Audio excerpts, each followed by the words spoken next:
Estudio número 13.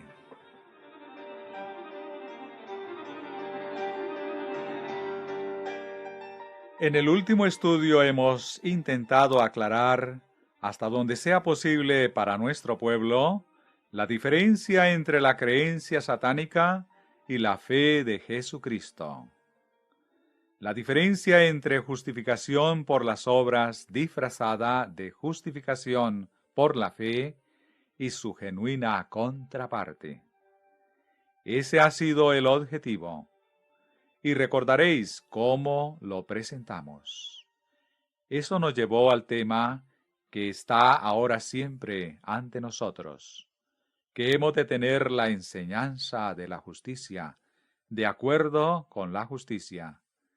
Y eso puede darse, como vimos ya, solamente según la idea de Dios sobre la justicia en lugar de la nuestra.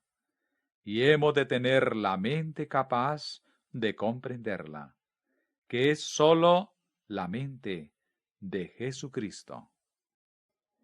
Quien no tiene la mente de Cristo, quien no se ha negado a sí mismo y a todo lo que es y tiene, y recibido la mente de Cristo en lugar de ello, no sabe, ni puede saber en qué consiste la justicia o justificación por la fe. Puede profesarla, puede asentir, puede pretenderla, pero siempre sin conocerla, ya que nadie la puede conocer con la mente natural. Vayamos a la Biblia y leamos dónde habla al respecto. Primera de Corintios 2:14.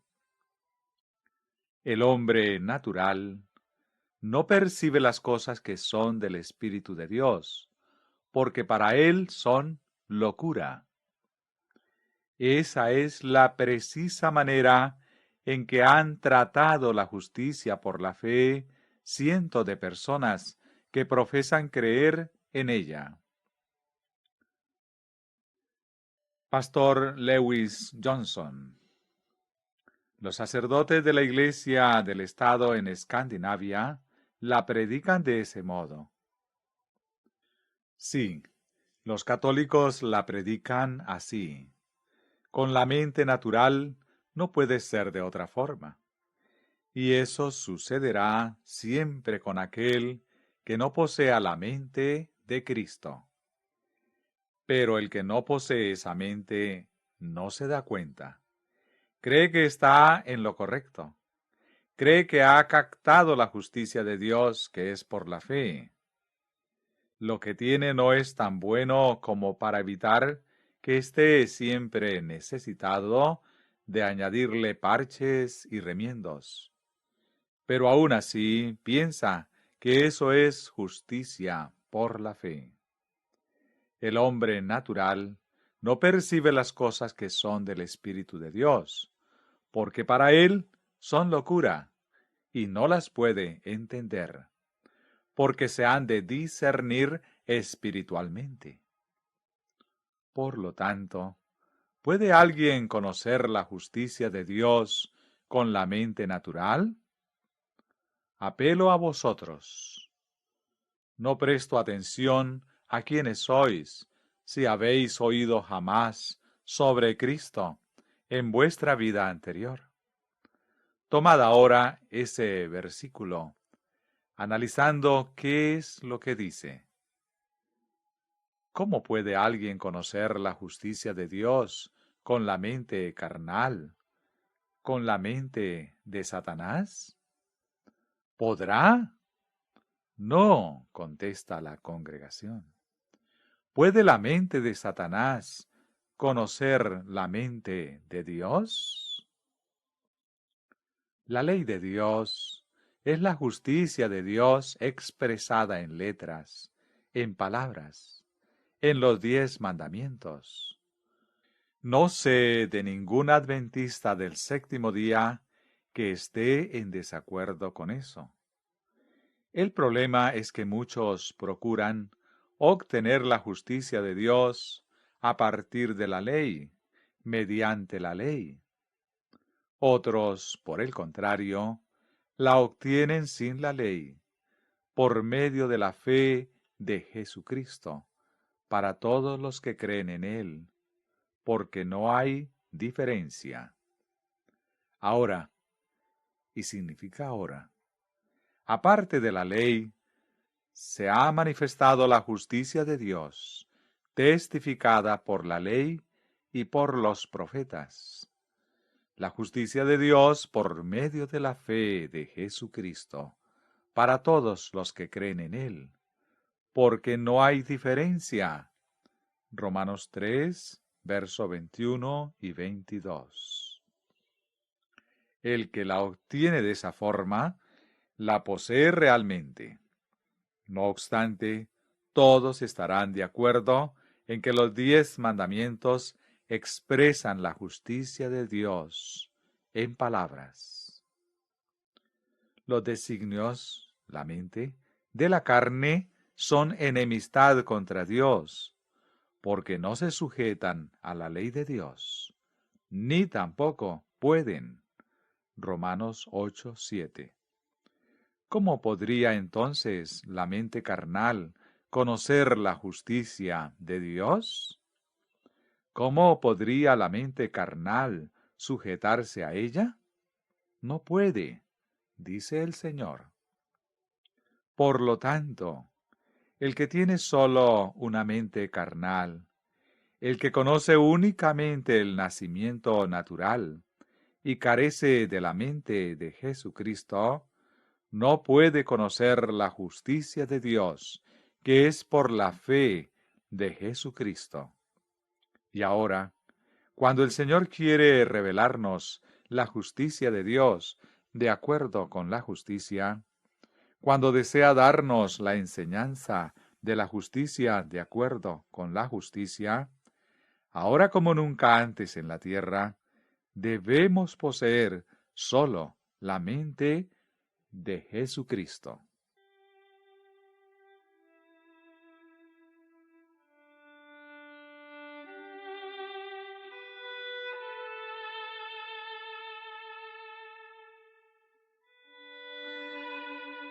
Los designios, la mente de la carne, son enemistad contra Dios, porque no se sujetan a la ley de Dios, ni tampoco pueden.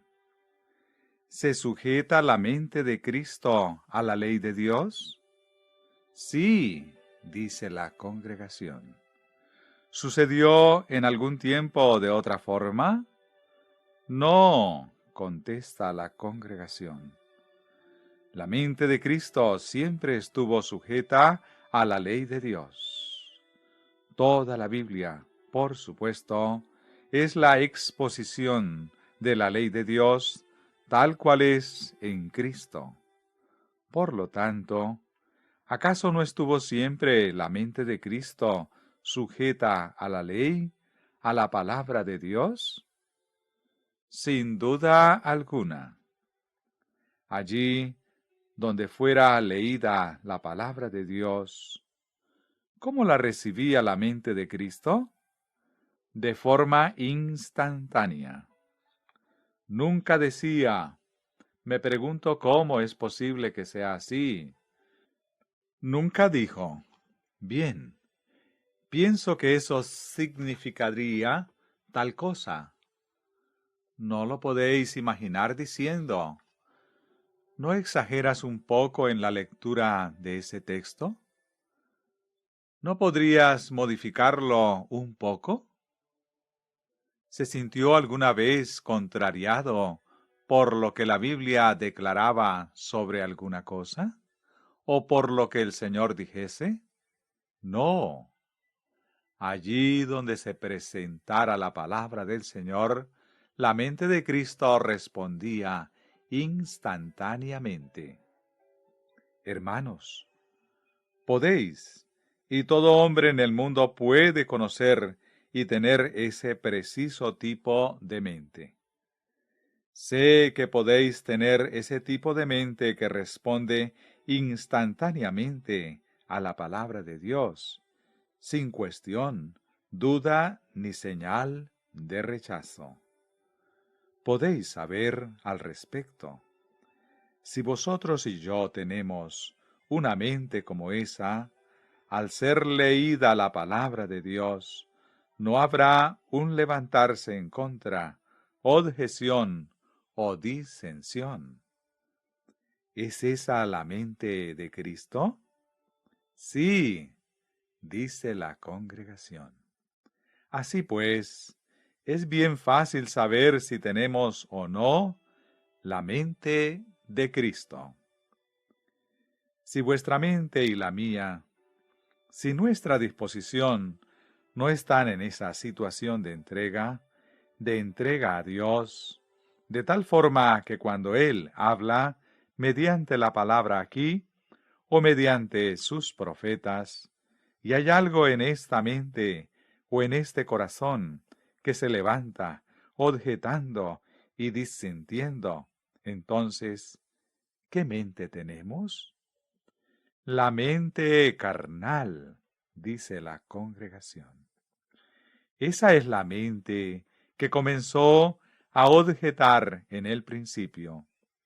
Ha llegado el tiempo en que nos deshagamos de ella.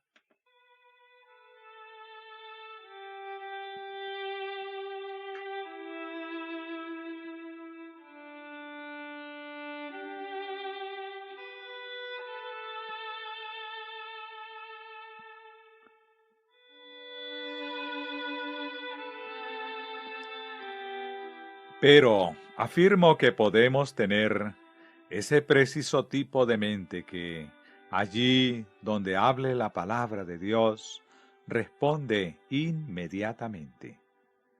No hay nada en esa mente que se levante en oposición contra la palabra. Esa no es la mente natural para el hombre, pero el hombre puede tenerla y puede saber que la posee, y esa es la mente que hemos de tener. Esa es la mente a la cual el Señor puede revelar su justicia de acuerdo con la justicia, porque es la mente que recibe de Dios exactamente lo que Dios tiene para darle, en la precisa forma en que se lo quiere dar, y no en ninguna forma en la que yo pueda arreglarlo, modificarlo o descontar de ello. Así pues, el hombre que recibe la idea, la verdad, la justificación por la fe o justicia por la fe, de acuerdo con su propia idea o punto de vista sobre ella, corregimos acá, de acuerdo con su propia idea o punto de vista sobre ella, simplemente no la puede recibir. No la obtiene, ni más ni menos. Es la misma idea satánica sobre la justicia por la fe. Es el mismo sistema católico romano de justificación por las obras, camuflado como si fuese justificación por la fe. Y ha llegado el tiempo en el que, en un sentido mucho más profundo del que soñamos la mayoría de nosotros, necesitamos estar seguros de que poseemos la justicia de Dios y la justificación por la fe, en otro sentido del que la emplean los católicos romanos. Eso es seguro.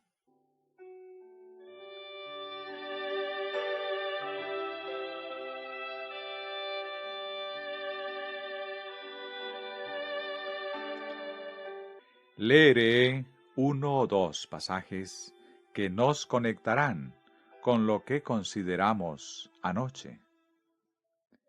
En Testimonios para la Iglesia, volumen 1, página 186, leo acerca del cual es el objetivo del mensaje a la Odisea. Está previsto a fin de despertar al pueblo de Dios, mostrarle sus reincidencias y llevarlos a celoso arrepentimiento, a fin de que sean favorecidos con la presencia de Jesús y sean hechos idóneos para el fuerte pregón del tercer ángel. ¿Quiénes serán idóneos para el fuerte pregón del tercer ángel?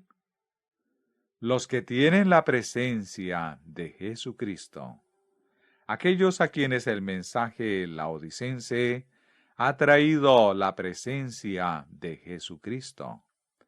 Eso significa la presencia personal, en ningún caso un tipo imaginario de presencia. Leamos cómo lo explica el camino a Cristo. Página 73 a la 75. Cuando Cristo ascendió a los cielos, el sentido de su presencia permaneció con los que le seguían. Era una presencia personal, impregnada de amor y luz. Jesús, el Salvador, que había andado, conversado y orado con ellos, que había dirigido a sus corazones palabras de esperanza y consuelo, había sido llevado de su lado al cielo, mientras les comunicaba un mensaje de paz y los acentos de su voz. He aquí, yo estoy con vosotros todos los días, hasta el fin del mundo. Les llegaban todavía cuando un coro de ángeles le recibió. Había ascendido en forma humana, y ellos sabían que estaba delante del trono de Dios como amigo y salvador suyo, que sus simpatías no habían cambiado y que seguía identificado con la humanidad doliente. Estaba presentando delante de Dios los méritos de su sangre preciosa. Estaba mostrándole sus manos y sus pies traspasados para recordar el precio que había pagado por sus redimidos. Sabían que había ascendido al cielo para prepararles lugar y que volvería para llevarlos consigo. Al congregarse después de la ascensión, estaban ansiosos de presentar sus peticiones al Padre en el nombre de Jesús. Magnífica reunión de oración, ¿no os parece? 120 personas, todas ellas ávidas por presentar sus peticiones al Padre en el nombre de Jesús. Con solemne reverencia se postraron en oración, repitiendo la promesa: todo cuanto pidiereis al Padre en mi nombre, Él os lo dará. Hasta ahora no habéis pedido nada en mi nombre. Pedid y recibiréis, para que vuestro gozo sea completo. Extendieron cada vez más alto la mano de la fe, presentando este poderoso argumento: Cristo Jesús es el que murió, más aún, el que fue levantado de entre los muertos, el que está a la diestra de Dios, el que también intercede por nosotros. El día de Pentecostés les trajo la presencia del Consolador, de quien Cristo había dicho: estará en vosotros. Les había dicho además: os conviene que yo vaya, porque si no fuere, el Consolador no vendrá a vosotros, mas si me fuere, os lo enviaré. Y desde aquel día, mediante el Espíritu, Cristo iba a morar continuamente en el corazón de sus hijos. Su unión con ellos sería más estrecha que cuando estaba personalmente con ellos.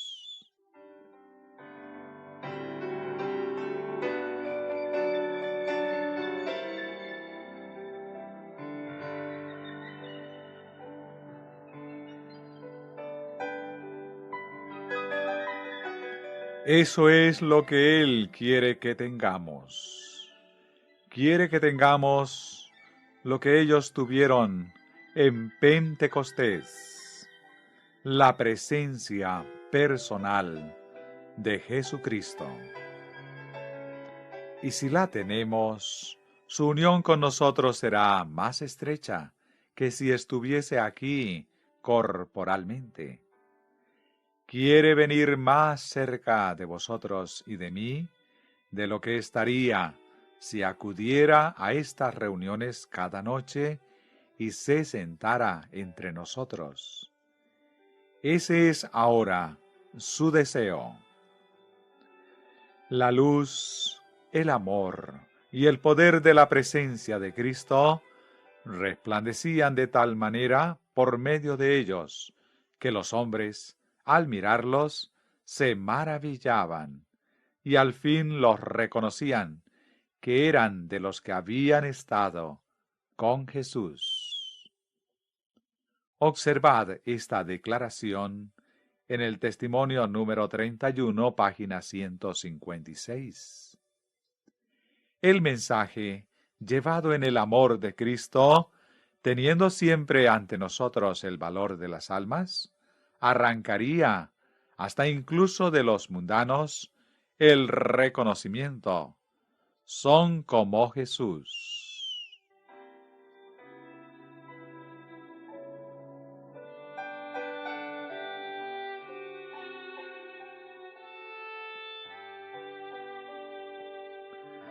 Ha llegado el tiempo en el que Él desea que demos el mensaje de ese modo, y Él hará que así suceda.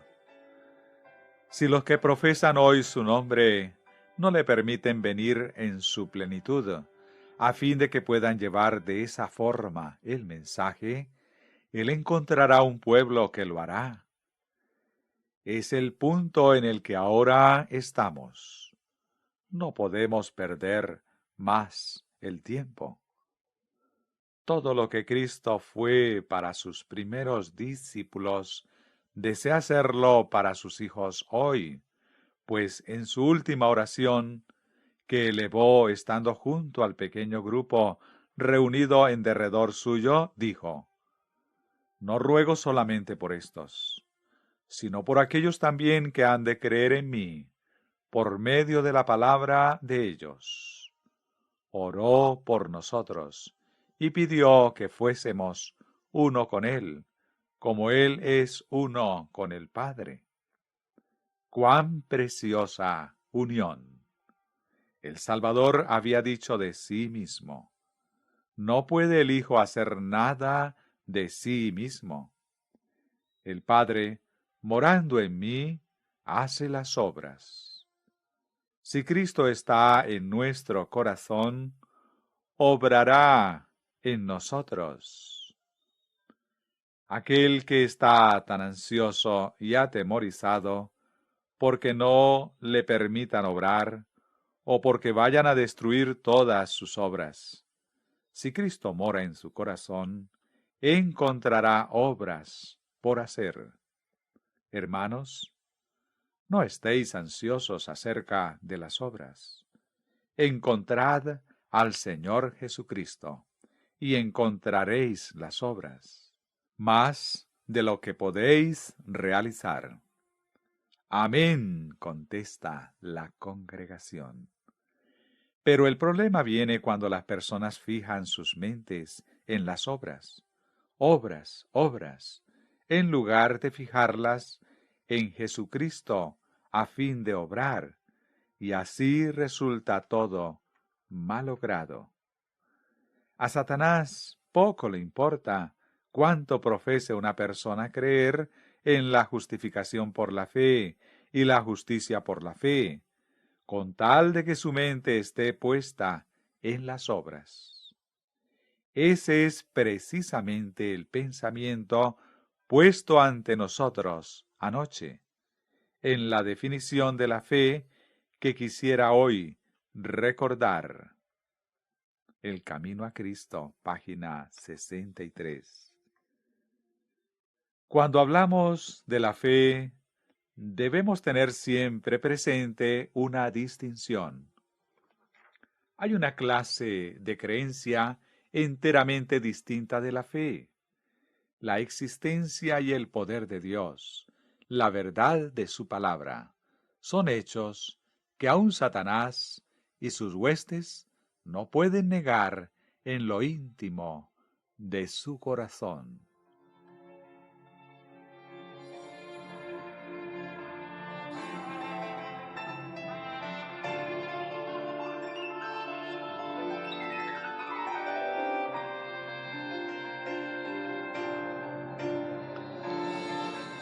Ellos creen en eso, pero ¿qué poder les trae su creencia que los haga justos o que los capacite para realizar buenas obras? ¿Qué poder hay en su creencia? ¿Qué poder les da? Ninguno, contesta la congregación.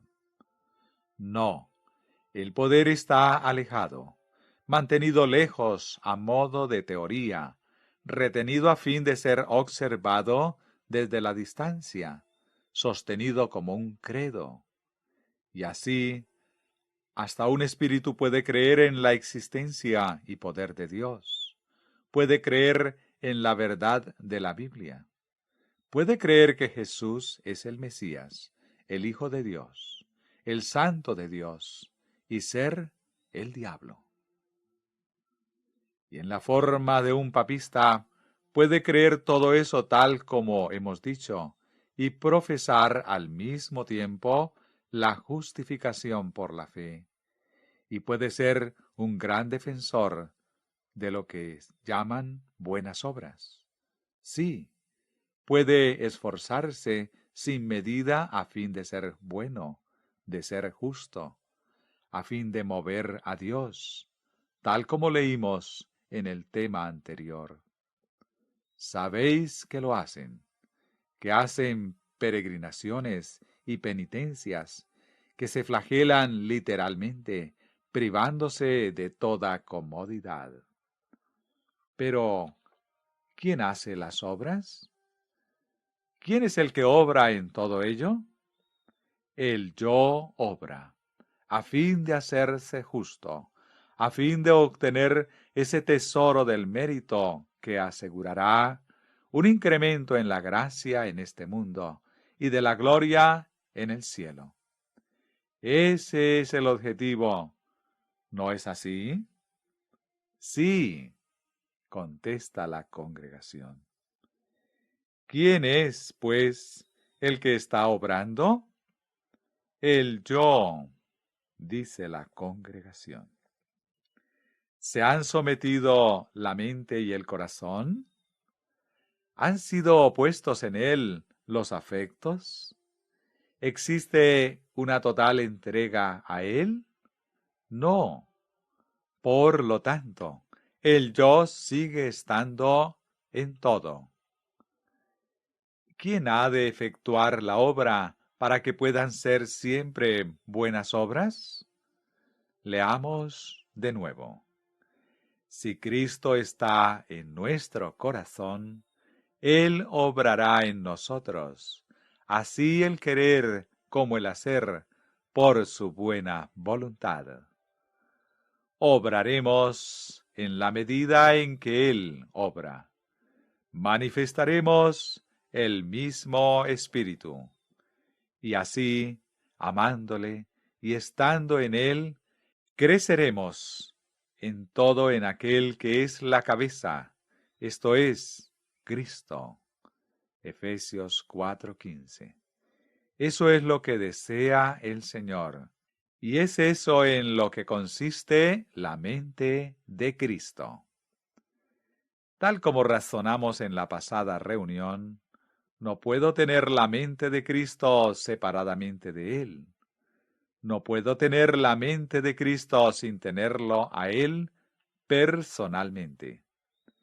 Pero la presencia personal de Jesucristo es precisamente lo que Él quiere darnos mediante el Espíritu Santo en el derramamiento de la lluvia tardía, justamente ahora. La presencia personal de Cristo es lo que Él desea darnos.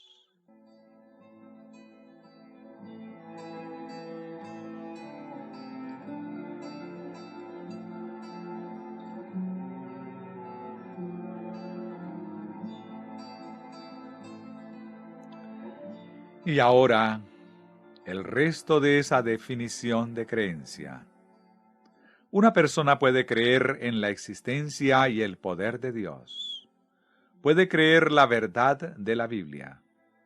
Puede creer y decir que Jesucristo es el Mesías, el Hijo de Dios, el Santo de Dios, y aún así ser un diablo. Pero eso no es fe. No hay poder en ese tipo de creencia para auxiliar a nadie.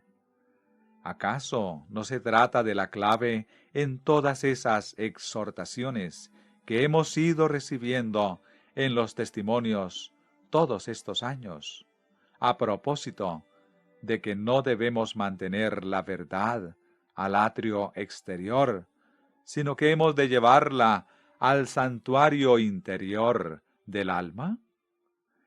¿No es eso lo que significa? Sí, dice la congregación. No se trata de la idea humana de mantener la verdad alejada, de verla como una teoría y poner la propia interpretación sobre ella, para ir después por nosotros mismos a hacer aquello que creemos. Eso no es fe. Donde no sólo existe una creencia en la palabra de Dios, sino que la voluntad se somete a Él, donde se le entrega el corazón y los afectos se aferran a Él. El camino a Cristo, página 63. Las anteriores son expresiones llenas de significado que vale la pena tomar en consideración. La voluntad se somete a Él. ¿Lo hacéis? ¿Habéis sometido a Él vuestra voluntad, de modo que nunca retrocedáis y la ejerzáis a vuestra propia manera o por vosotros mismos? ¿Tiene Él vuestra voluntad?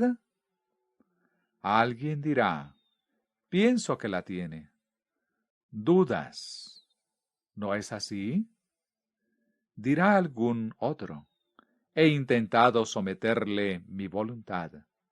Bien, pues por fin a tus intentos somete a Él tu voluntad de una vez por todas y conoce que lo has hecho realmente.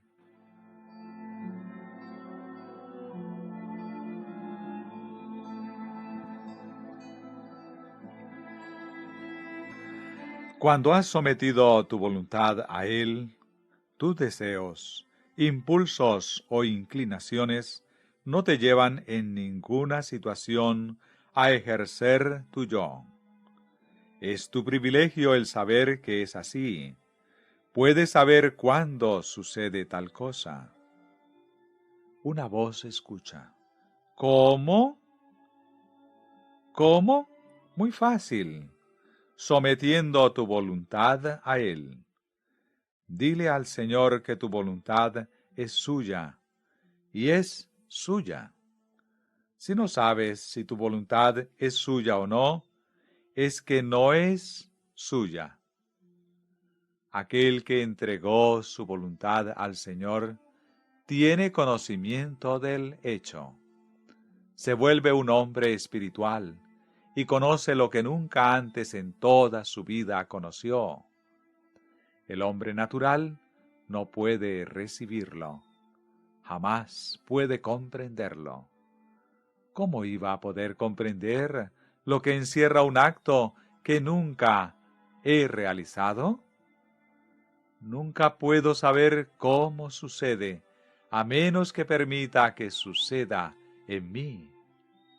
Lo contrario no sería razonable, y aún menos en este asunto.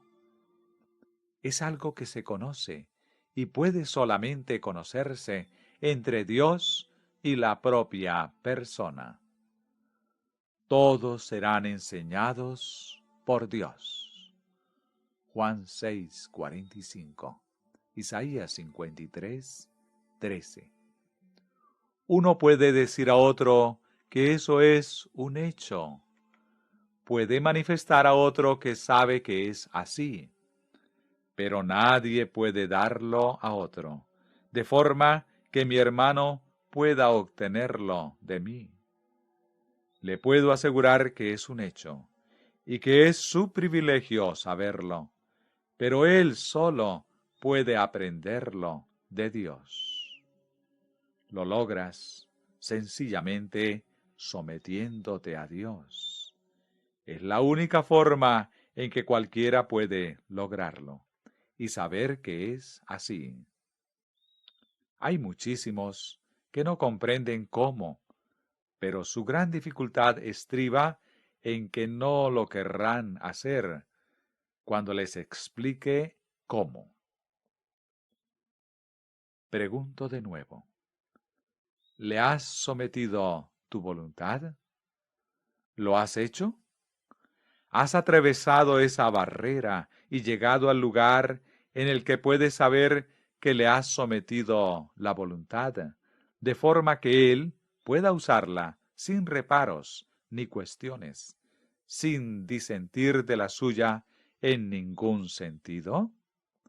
¿Está vuestra voluntad sometida a Dios, de forma que Él pueda hacer su voluntad en vosotros, sin que hagáis objeción alguna, de forma que jamás una inclinación o pensamiento vuestro tenga libre curso obrando a vuestra manera, y deseáis que Él obre a su manera, siendo eso todo lo que deseáis?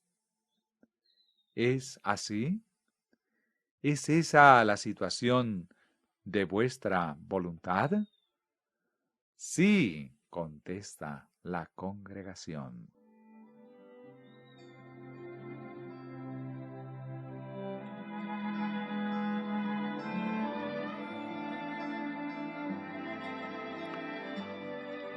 ¿Hay alguien aquí en quien no sea así? Acude al Señor y háblale acerca de eso. Dile, Señor, lo someto todo a ti. Lo someto todo sin reservar nada. No retengo ni una sola cosa. Todo lo entrego a ti, incluida mi voluntad, a fin de que puedas producir así el querer como el hacer, por tu buena voluntad. Amén, dice la congregación. Hermanos, cada uno de nosotros necesitamos hacer así, aquí, cada día. El Señor anhela venir aquí en la medida en que se lo permitamos.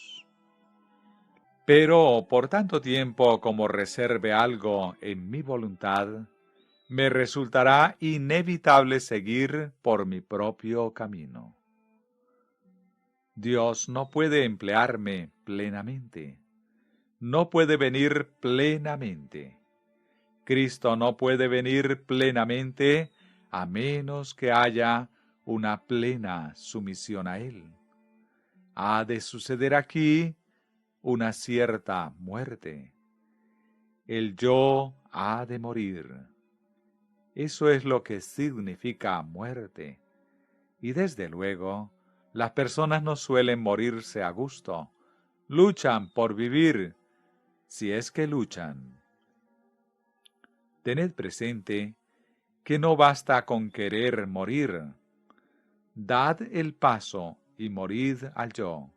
Eso es lo que el Señor quiere. Alguien dice, ¿cómo he de hacerlo? Dios dice cómo. Así también vosotros consideraos muertos. Romanos 6:11. El hermano Durlan leyó ayer para todos. El que ha muerto ha sido justificado del pecado. Versículo 7. Así es. Consideraos muertos al pecado, y Dios proveerá el hecho. El asunto, hermanos, es que estamos en necesidad de conocer al Señor. El problema es que las personas no conocen personalmente al Señor y no saben cómo actúa.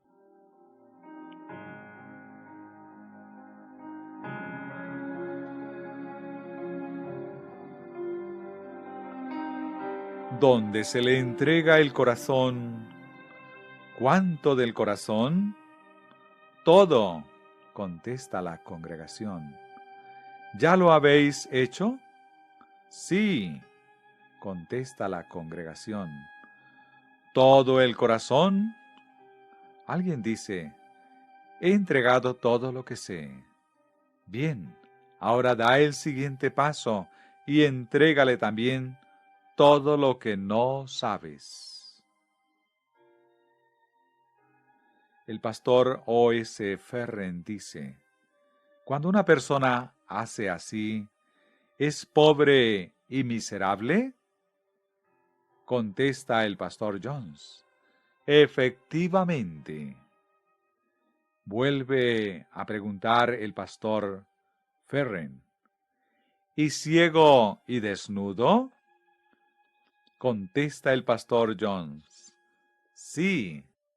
Vuelve y pregunta el pastor Ferren, ¿y no lo sabe?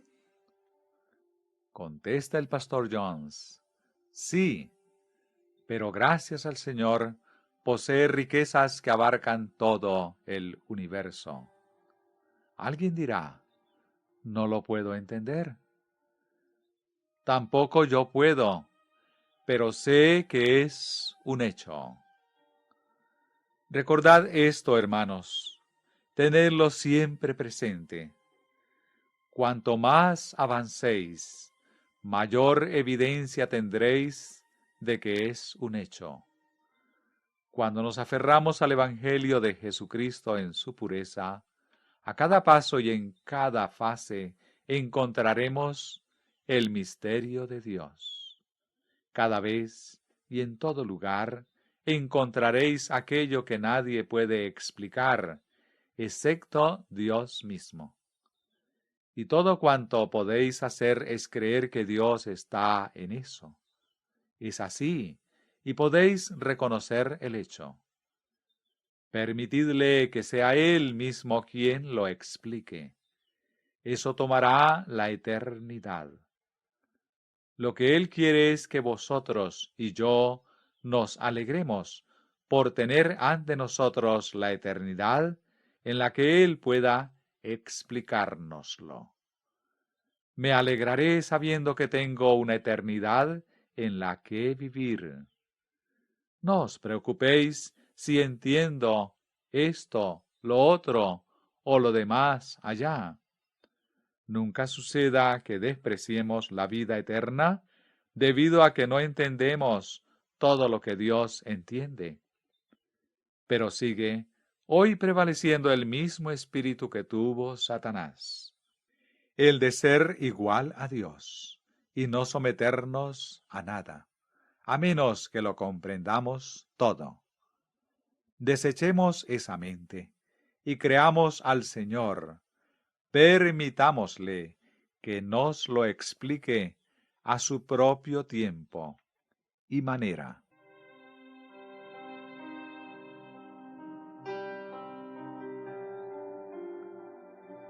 Entonces, ¿le habéis entregado vuestro corazón? Ahora ese pensamiento del que os hablaba hace un momento. Muchos dicen, me he sometido al Señor hasta donde sé. No es suficiente. has de someterte a Él hasta donde sabes y también hasta donde no sabes. Cuando le entrego solamente aquello que sé, hay muchísimas cosas que no sé, una considerable cantidad de situaciones en las que voy a encontrarme, cosas que han de sobrevenirme, y algunas de ellas me resultarán muy atractivas y deseables. Y si no lo he sometido todo, ¿qué entonces? Habrá un conflicto en cuanto a si he sometido o no ese particular.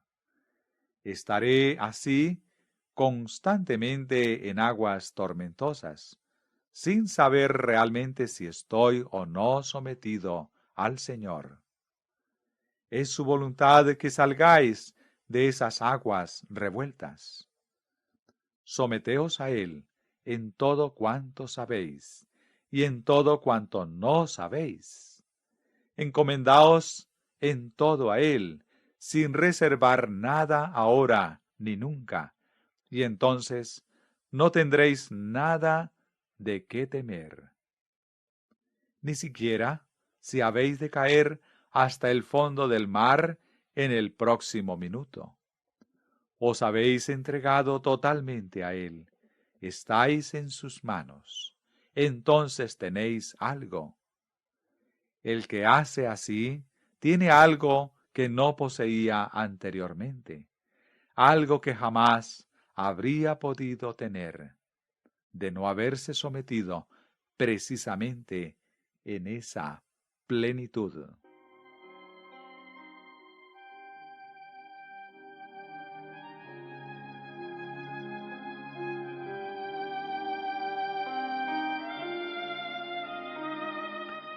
Los afectos se aferran a Él. ¿Es ese el estado de vuestros afectos?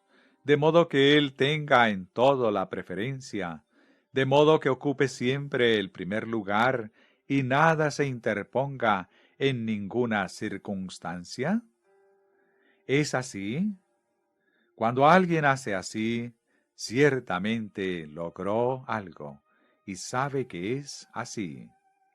Bien, dice alguien, ¿no se espera que ese hombre cuide de su esposa e hijos?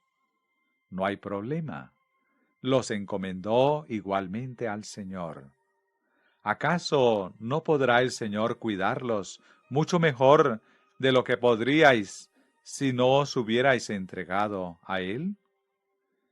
Cuando mis afectos están aferrados a Él, lejos de resultar separado de los que me son queridos, esos afectos resultan intensificados, profundizados y glorificados en relación con aquellos que están tiernamente ligados a mí. Las personas se confunden totalmente cuando temen que fijar sus afectos en Dios significará separarse de alguien a quien aman en esta tierra. Al contrario, es la única forma de amar realmente a quienes sienten que son sus allegados aquí.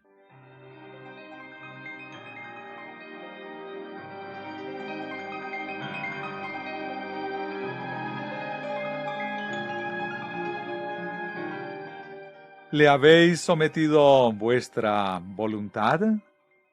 ¿Habéis entregado a Dios vuestro corazón de forma que vuestros afectos estén puestos en Él? ¿Lo habéis hecho de forma que podéis estar ante su presencia y agradecerle porque sea así? No me refiero a levantaros en la congregación y manifestar que es así, sino a decírselo al Señor. Las personas se levantarán en la congregación y dirán cosas que no se atreverían a decirle al Señor. Decídselo a Él. Decidle que le sometéis enteramente vuestra voluntad. Someteos a Él sin reservas, y decidle que le dais vuestro corazón, pues es inservible, y queréis su corazón en lugar del vuestro. Y entonces vuestros afectos estarán fijos en él, y así permanecerán. Decídselo en todo tiempo, cada día, vayáis donde vayáis. Vivid con él, hermanos, vivid con él. Esa es su voluntad. Él ha resucitado de entre los muertos, y hemos sido resucitados con él, a fin de que vivamos con él. Romanos 6:8. Su presencia personal nos acompañará. Eso es lo que el mensaje a la Odisea ha de hacer por nosotros. Trae la presencia de Cristo para que viva en nosotros. Solo vosotros podéis hacer eso, y nadie puede hacerlo en vuestro lugar. Hermanos, hagamos de ese modo, vayamos a ese sitio. Cuando alguien está allí, espera simplemente la dirección del Señor, aguarda el tiempo oportuno del Señor. Y cuando el Señor disponga derramar su Espíritu Santo, nada habrá que lo impida. Si es que hubiera algo que ese alguien no supiera, no supone problema alguno. Eso fue igualmente sometido ya con anterioridad. Aunque hubiese sido tan querido como el ojo derecho, fue entregado ya hace tiempo. Partió, gracias al Señor, de forma que no hay nada entre vosotros y Él, y puede derramar abundantemente su Espíritu cuando juzgue oportuno. Ese es el punto en el que quiere que estemos vosotros y yo en esta asamblea, esperando que Él nos enseñe justicia, de acuerdo con la justicia.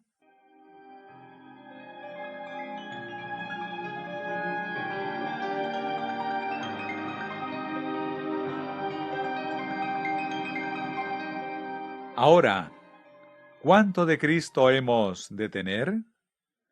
Cuando la presencia personal de Cristo venga a nosotros, Él estará más cercano que si viniera de forma visible a reunirse con nosotros cada día. ¿Es así? Sí, así es, contesta la congregación. Bien, pues eso es el Evangelio. ¿No os parece? Se trata de la justicia de Dios, que es por la fe de Jesucristo.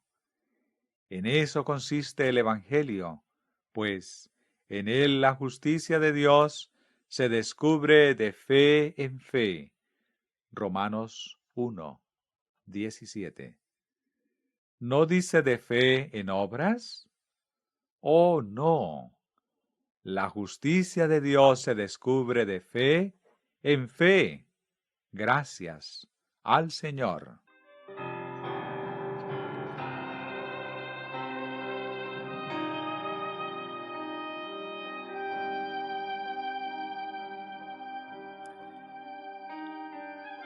La presencia de Cristo, la presencia personal de Cristo, Cristo en vosotros, la esperanza de gloria, en eso consiste el Evangelio. ¿No es así?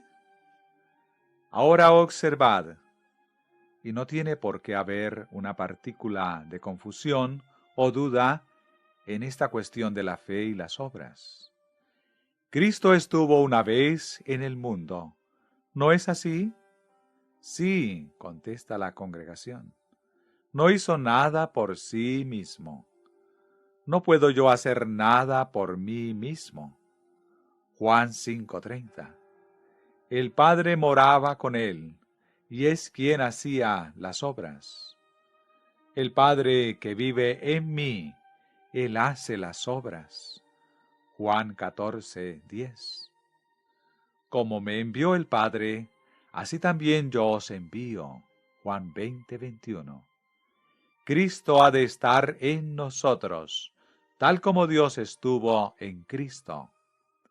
¿Está sucediendo? Sí, dice la congregación.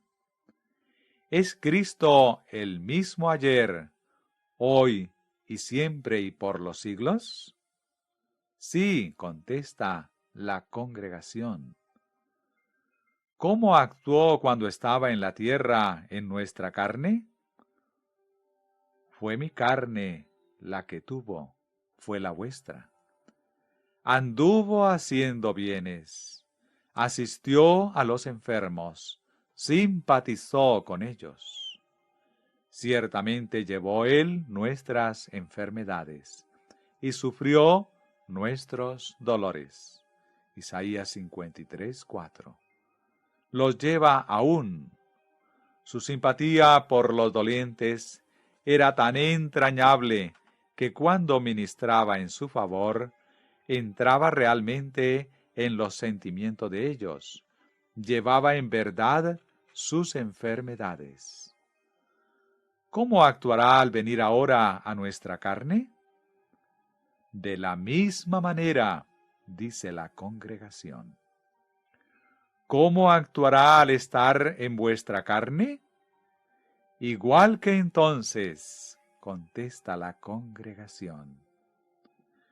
¿No veis la manera en que las obras surgen por ellas mismas en aquel que tiene fe en Jesucristo? Y no me estoy refiriendo a ese tipo de creencia satánica, sino a la auténtica fe.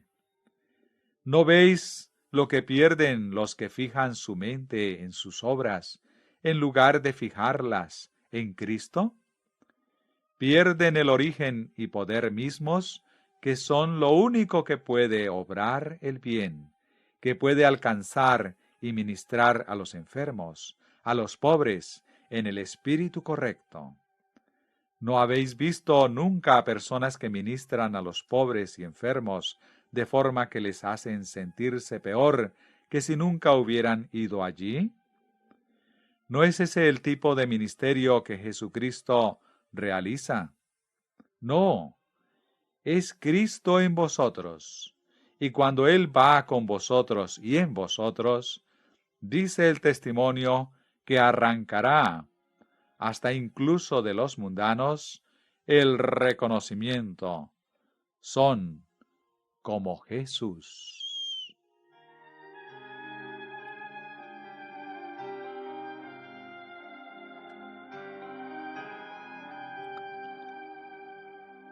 ¿Qué quiere Dios que vea el mundo en nosotros? A Cristo, contesta la congregación. Él quiere que el mundo vea a Cristo en nuestras vidas, la vida de Cristo, Cristo en vosotros, la esperanza de gloria, y ellos lo sabrán, y vosotros lo sabréis. Aseguraos de que Cristo está ahí, y el Espíritu del Señor traerá convicción a las mentes de que Él está ahí. Pero tan ciertamente como vosotros y yo aparezcamos en lugar de Cristo, eso es todo cuanto aparecerá, y eso es todo cuanto verá el mundo. Ahora, hermanos, ¿hay alguna necesidad de que dudemos que la justicia por la fe, la justificación por la fe, lleva en ella misma la virtud viviente de Dios, obrando según su voluntad?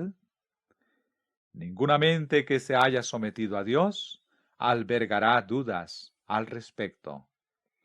No será el caso con quienes sometieron su mente a Dios, buscando su voluntad, procurando que Cristo sea el primero y el último, en todo, en todos y sobre todo.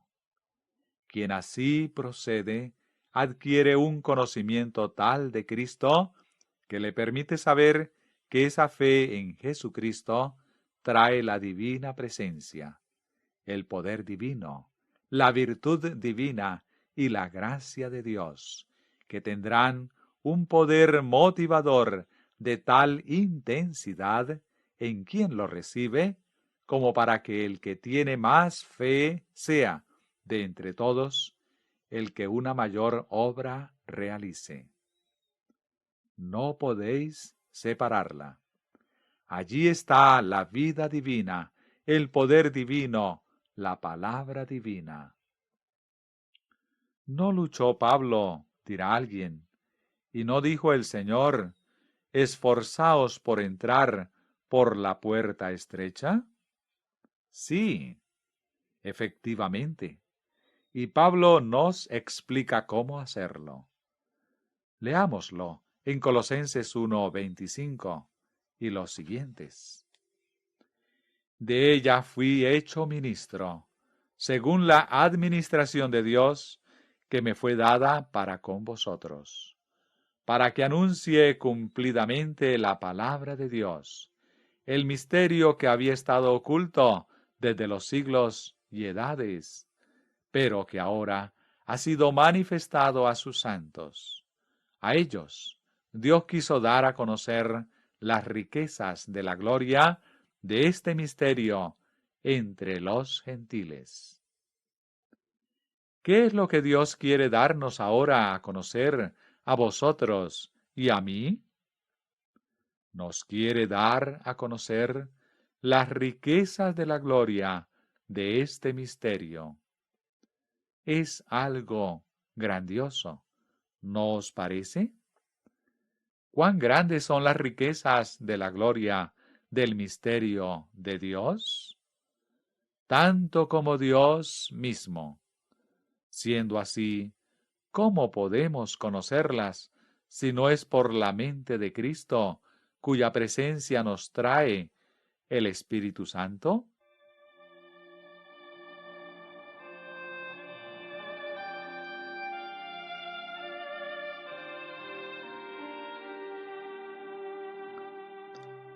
Que es Cristo en vosotros, esperanza de gloria. Nosotros anunciamos a Cristo, amonestando a todo hombre y enseñando a todo hombre en toda sabiduría, a fin de presentar perfecto en Cristo Jesús a todo hombre. Para esto también trabajo, luchando según la fuerza de Él, la cual actúa poderosamente en mí. ¿Cómo podría luchar si no tuviera nada con qué luchar? Sin mí, nada podéis hacer. Por lo tanto, ¿cómo podríamos luchar sin Cristo? Muertos en delitos y pecados. ¿Es así? ¿Puede un muerto luchar? Cuando aún éramos débiles, Romanos 5:6. ¿Éramos débiles? Sí, contesta la congregación. En efecto, ¿cómo puede luchar aquel que es débil?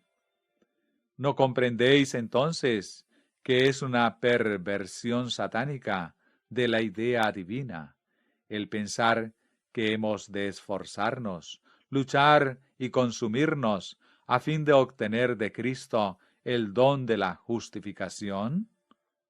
No. Se trata del don gratuito de Dios a todo hombre, y todo aquel que lo reciba, recibe ciertamente al mismo Jesucristo.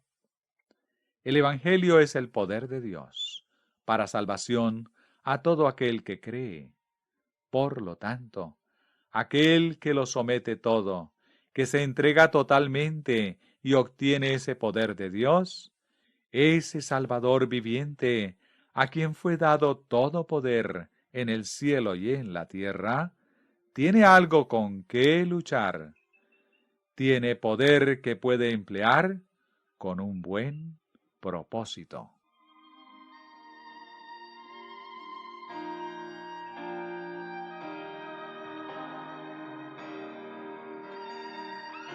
Así pues, ¿en qué radica el esfuerzo? ¿En buscar al Señor? ¿O en emplear el poder que el Señor da, que Él pone en nosotros? ¿Qué os parece? En emplear el poder, dice la congregación. Ciertamente, siendo así, no nos pongamos del lado equivocado, sino del correcto, luchando según la fuerza de Él, la cual actúa poderosamente en mí. Como dice en este otro lugar, el amor de Cristo nos constriñe. Segunda de Corintios 5:14. Constriñe, motiva, impulsa, mueve con una fuerza irresistible. Esa es la idea contenida en la expresión esforzaos. Otras versiones traducen agonizad por entrar en la puerta estrecha. Y agonizan literalmente, consumiéndose en penitencias, como hace cualquier otro católico, y lo hacen a fin de mover al Señor para que se apiade de ellos. No es esa la idea. Sin embargo, sí que se trata de agonizar, pero todos saben que esa palabra proviene de las competiciones deportivas griegas. El que participaba en la competición era un agonistes. Se disponía a disputar la carrera. ¿Qué hacía entonces? Tensaba cada fibra de sus músculos y esforzaba toda facultad de su ser, dedicándola al logro del objetivo propuesto. ¿No es así?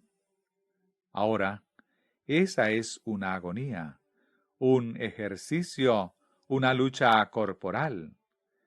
¿Es ese tipo de lucha de la que nos habla Cristo? No, contesta la congregación. ¿De cuál nos habla? De la espiritual, llevándolo al terreno espiritual. ¿Qué significa? ¿No se trata acaso de la entrega completa de la voluntad a Cristo, de la entrega del corazón y los afectos sin reserva alguna? Lo somete todo a Él. Cada fibra del ser está dedicada a un único objetivo, la gloria de Dios. Ahí está ese divino poder que nos motiva, que nos urge. Lo repetiré aún otra vez. El que cree en Jesucristo es el que hará una obra plena y aceptable para Él. Leamos ahora esta palabra, y será la mejor conclusión para el tema de esta noche. Leemos en el Camino a Cristo, página 71. El corazón que más plenamente descansa en Cristo es el más ardiente y activo en el trabajo para Él. Amén. Y la congregación dice, amén. Nunca olvidéis eso. Jamás penséis que aquel que decide reposar totalmente en Jesucristo es una persona física o espiritualmente ociosa. Si es que su vida muestra una ociosidad tal, es porque no está en absoluto reposando en Cristo, sino en sí mismo. El corazón que más plenamente descansa en Cristo será siempre el más ardiente y activo en el trabajo para Él. Es en eso en lo que consiste la auténtica fe. Una fe como esa traerá sobre vosotros el derramamiento de la lluvia tardía. Traerá a vosotros y a mí la enseñanza de la justicia de acuerdo con la justicia, la presencia viviente de Jesucristo, para prepararnos para el fuerte pregón y para que llevemos el mensaje del tercer ángel de la única forma en que desde esta asamblea podemos llevarlo.